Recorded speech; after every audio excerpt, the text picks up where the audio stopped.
दूसरे दिन प्रातःकाल संध्या उपासनादि से निवृत्त होकर राम, लक्ष्मण और सीता ने चित्रकूट के लिए प्रस्थान किया। वे यमुना नदी के किनारे पहुँचे। चित्रकूट पहुँचने के लिए यमुना को पार करना आवश्यक था।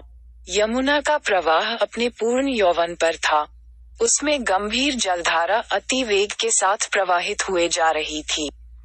यमुना के इस प्रचंड प्रवाह को देखकर सीता आतंकित हो उठी। वे विचार करने लगी कि इस वेगवान जलधारा को भला मैं कैसे पार कर सकूंगी।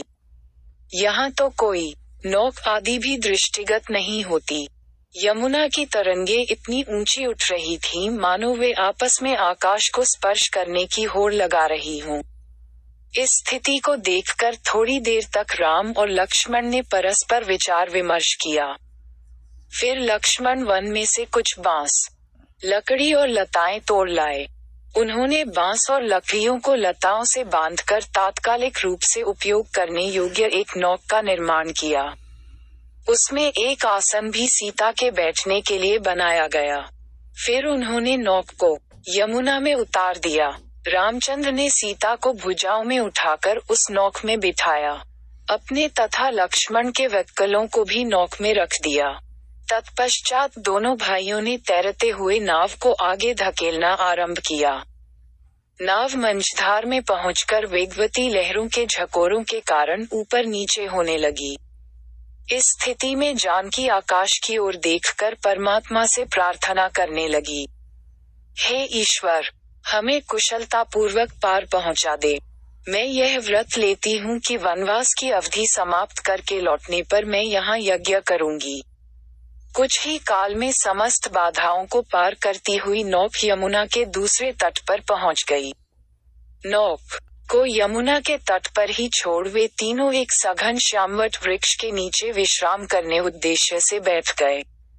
थोड़ी देर विश्राम करने के पश्चात उन्होंने आगे प्रस्थान किया। चलते चलते वे ऐसे स्थान पर पहुंचे जहां मयूर अपनी मधुर ध्वनि से संपूर्ण वातावरण को आह्लादित कर रहे थे। यूथ बनाए हुए वानर वृक्षों की शाखाओं पर चंचलतापूर्वक उछल रहे थे। भगवान भास्कर भी अस्ताचल के द्वार पर जा पहुंचे थे। लालिमा से युक्त सूर्य की रक्तिम किरणें पर्वतों की चोटियों को स्वर्णमय बना रहे थे। कुछ ही काल में सूर्यदेव ने अपनी किरणों को समेट लिया है। चारों ओर अंधकार व्याप्त होने लगी।